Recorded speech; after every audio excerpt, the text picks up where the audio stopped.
I was still in high school when World War II started, and I had an older brother who had already gone into service, uh, but I knew that by the time I was 18, you were going to get drafted or whatever. So I enlisted so I could get my choice, and I wanted to be a pilot, and so I got sent from Wisconsin out to California for cadets. But first we had to go through boot camp and learn what to do with a Springfield rifle. And I finally got the pre-flight in Santa Ana, California, and I had a little difficulty passing the eye test for a pilot, but I used to practice with my nose and finger. And so then I got accepted for pilot school, but they were kind of crowded. They were backlog, so they sent me to Arizona State to study geography and mathematics until the pilot school opened up. And then from Arizona State, I went back to California to pre-flight at Santa Ana, and got checked out in as a aviation cadet. And then my first primary school was on the coast at Santa Loma or something. And then from there I went to Northern California, to Chico, to basic, and then back to Stockton for advanced training. And I graduated from advanced to become a pilot, and got my wings there. And I wanted to fly B-26s in England and over Germany, but they said, we got too many of those pilots. We need you as a co-pilot. And they sent me to a gunnery school in Las Vegas, Nevada, to become a co-pilot trainee on the B-17, which we were training the gunners on. And from there, then we went to, formed up a crew, and had our training in Louisiana and bombing in Texas. And then we went up to Nebraska, and they gave us a brand new airplane to take overseas. And I was the co-pilot on the crew. And then... What was it a F model or what model B-17? It was a G model. And we had a brand new airplane to take over. And we took the northern route and from Labrador to Iceland. And when we got to land at Wales on the coast of England, they took our airplane away from us and said it had to go to the depot to be modified for radar blanking. And we then went on to our air base, where we finally got assigned to the 452nd Bomb Group. What was the air base? That was at Deetham Green. And same place as Bud, then? Was that the same place as Bud, I think? Yeah. That's amazing. Did you two know each other back then? No, we met after the war when they had the bomb group associations formed up. And do you remember the name of your plane, or did you fly on a couple different ones? Every mission we flew on a different airplane. So I don't remember any of those names, but they were the old airplanes. And so did you also fly F models then and G models? They were all G models. Okay. What was the time period? Was this a little bit later then to get the G? This is later. We got to England late in October. I'm sorry, late in September, and we flew our first mission in October. For 44? Of 44. And then I finished my missions in the last of February of 45 for 35 missions. And So you got to go home after the I 35th. came home on the Queen Mary, and which was a luxury experience, you know. But what was your 35th mission like? I mean, every mission you're probably nervous, maybe scared. Those are all, you know, natural feelings. You're in war. What was each time out like, and then also especially your 35th when you landed, you know, at your field there in England, knowing you were coming home? Well, actually, I flew my last 5 missions as a checkout pilot in the right seat in lieu of the co-pilot for the new crew, and all our targets were places like Berlin or the big cities. We were bombing the post office in the city, you know, and because we'd run out of targets in Germany. The co-pilot's job was to make radio checks with all the crew members throughout the mission, and so then on the mission itself, you flew half the time so the pilot could rest. And Did you ever have to keep radio silence? yes, we on certain missions we had to keep radio silence, and there was others where no, it was open. Our main targets were in Germany, and then we went on all the way to the border of Poland and bombed several targets in Poland. So those were the long missions. And by that time they had P-51 escorts with the drop tanks on, so they could escort us all the way to Poland and back. Yeah, what was it like seeing those guys? You're like, Bud calls them little friends. Little friends, very nice to see them, and of course, as you're over the target, they're not there because of all the flak over the target, and they don't want to get caught in the flak.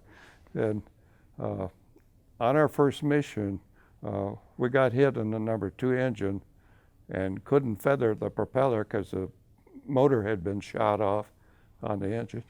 And we were able to stay with the group with full power on 3 engines and a windmilling prop.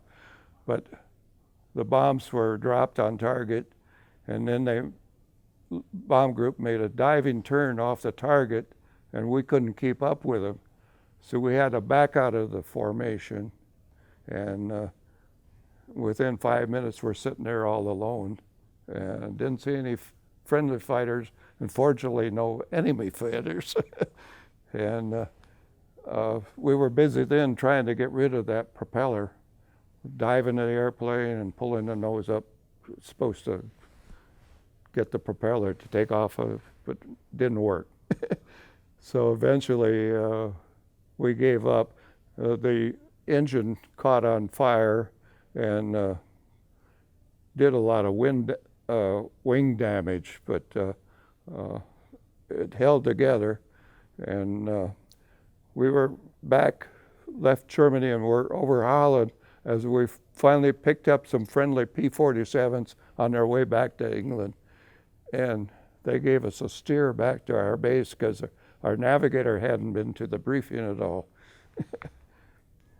And we got back to the base, and that prop came off, sliced through the nose of the airplane, through the navigator's table, and went down on the runway between the main gears, so we were able to stop and bring the airplane to rest there on the runway. Did you kiss the ground? We were concerned then, you know, there might be fuel still dripping on it, so we got out of the airplane real fast, and they pulled the runway, towed the airplane off the runway.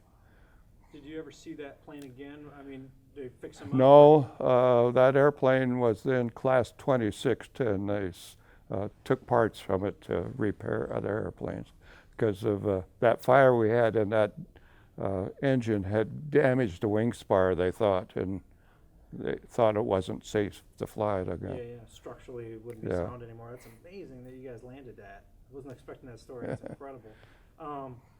Was that probably the closest encounter you had with? That's the closest encounter I had. Now, on one other mission, I had a piece of flak come up and hit the bottom of my seat, the armor plate, and it was like getting kicked by a mule, and my butt was bruised, but it didn't draw blood, so I didn't get a Purple Heart. But crew was all very fortunate because nobody got a Purple Heart in the crew. Were you ever aircraft commander too, or mostly just dedicated to? No, I was a co-pilot all the time there, and so my command time was much later, and I Yeah, what got did you out do of the after Air war? Force and went back in again, and so Awesome. And then how many years of service then for the Air Force? I got 30 years of service. Thank you for your service. So, That's awesome. Yeah, what did you do after the war? Well, after the war, I got out, went to college, and I was over at Purdue University, and things went pretty good the first couple years on the GI Bill. Then I started running out of money, and I started working part-time in the mess hall, and my grades went So I went. They were having the Berlin airlift at that time, and I volunteered to fly the Berlin airlift and get checked out in the cargo 124s.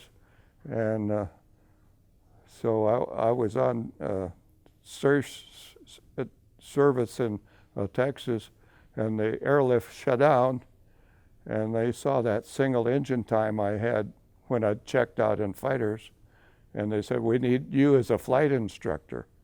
So I spent the next couple years as a flight instructor, and I was still in the reserves and subject to getting booted out. And they had an assignment to fly B-17s in the Philippine Islands. And so I volunteered for that, and got checked out as the first pilot on a SB-17 with a lifeboat under it. So I was in Air Sea Rescue for a couple of years, and then the Korean War broke out, and would go on temporary duty to Korea. And during that time period, they decided to replace the SB-17 with a seaplane, Albatross, to land. So they sent me back to the States to get checked out in an SA-16.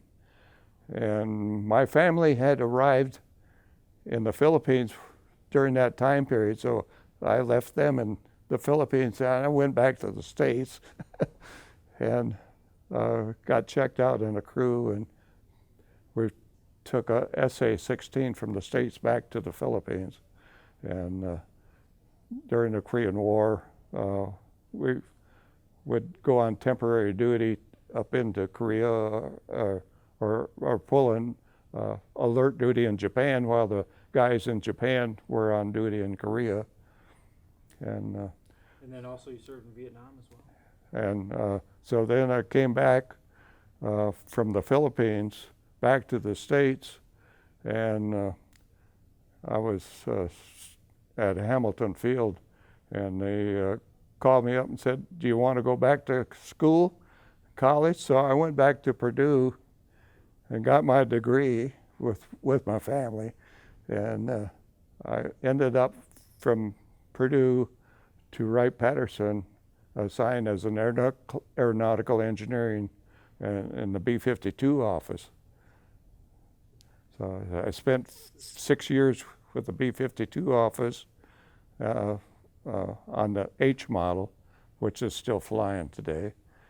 And then I had a one-year tour down at Eglin Field, and then from there I went up to Andrews Air Force Base and Air Force Systems Command, and got involved with the F-111 program and coordinating that from the SPO at Wright-Pat to Andrews to the Pentagon, so going back and forth. when I was at Andrews, as later on in my 3 or 4 year tour, they started running out of pilots for Vietnam. So they asked me to check out in the C-130. And they sent me back to C-130 school to learn how to fly a C-130. So then I was assigned to the Far East, and I was stationed in Taiwan, flying C-130s all up and down the Pacific coast, into country, or to Thailand or Burma or Japan, and all over that area. And we hauled everything from cucumbers to elephants. And so. Did you haul a lot of troops in too? No, we didn't haul troops in. We would evacuate some civilians there in Vietnam. They're called Montagnards, and we would strap about 50 of them in on the floor of the airplane with a belt across their legs. Yeah. You know, and they would get on board and they'd bring a gunny sack with them. And I said, well, what do you got in that gunny sack? They opened it up and there were dead rats. This was their food. And so that was quite an experience. That's amazing. World War II, Korea, and Vietnam. Yeah. Talking to a legend. That's amazing. One last question, if you don't mind. The B-17, how did it handle in flight? How were the mechanics? And, you know, I know you're dealing with flak. You know, it's cold. You got all this stuff against you. How did the bird actually handle the B-17 was a very nice handling airplane. I never had any problems with handling it. And it was very steady. And a lot of times, if you just trimmed it up, you could just sit there hands off. If you were to talk to a young student about, you know, your experience or the takeaway from that, you know, we still have the freedom because of you. We're not speaking German, we're not speaking Japanese because you guys, 8th Air Force, everybody else took part. You know, we're still free from that 75 years ago. What would you say to a student if you can say, you know, I served my country in World War II, Korea, and Nam, and this is why I did this? Well, I would say if you can't afford to college, it would be a good idea to go into military service, get in some time, and then be able to go to school on your GI money. And definitely. Yeah. What historically though, and that's a good point. And that's what I did too. I was in the Air Force. I worked in telephones right here at Wright Paddock. But yeah, the historical significance of the service during that time period. What ultimately did that do, or what's that mean? Well, it was pretty good until Vietnam, and when you came back from Vietnam, you didn't put your uniform on when you went into the city, you know, because otherwise you'd get mobbed if you were too isolated, and so that wasn't a very good time to be in the military.